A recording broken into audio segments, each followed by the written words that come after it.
ఈ పూట ఉదయం పలహారం కింద పిండి పులిహార చేస్తున్నాను. 1 గ్లాసు నూకకి 2.5 గ్లాసుల నీళ్లు లెక్క. ఇందులో సరిపడినంత ఉప్పు, 1 చెంచాడు నూనె వేసి నీళ్లు పొంగనివ్వాలి.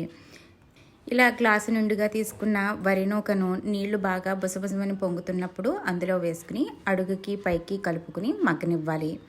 ఈలోపు పిండి పులిహారకి కావలసిన పదార్థాలని సిద్ధం చేసుకోవాలి. చిన్న మంట మీద దీన్ని మూత పెట్టి మగ్గనిస్తే తొందరగా పక్వానికి వచ్చేస్తుంది. పిండి పులిహార చేసుకోవడం సులభం, రుచి అమోఘం.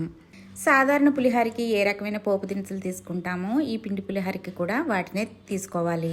ఆవాలు, జీలకర్ర, మినపప్పు, శనగపప్పు, వేరుశెనగ గుళ్ళు, 1 ఎండుమిరపకాయ, 2 చీలికల్లా చేసుకున్న పచ్చిమిర్చి, 1 రెబ్బ కరివేపాకు. దీంతోపాటు ఇంగువని కూడా జోడించాలి.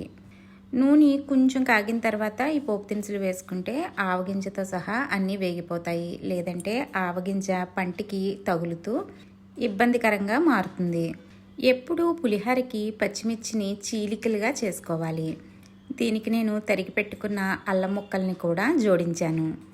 ఈలోపు పోపు వేగి సిద్ధమయ్యేసరికి మనకి పిండి పులిహారకి కావలసిన నూక పక్వానికి వచ్చేస్తుంది. దానిని అంతటినీ ఒక పళ్ళెంలోకి తీసి వేడి చల్లారనిచ్చి అందులో పసుపు వేసుకోవాలి. ఇందులోకి ఇప్పుడు మనం సిద్ధం చేసుకున్న పోపు దినుసులన్నిటినీ వేసుకుని పులుపు కోసం నిమ్మకాయ కానీ చింతపండు రసం కానీ ఉపయోగించాలి.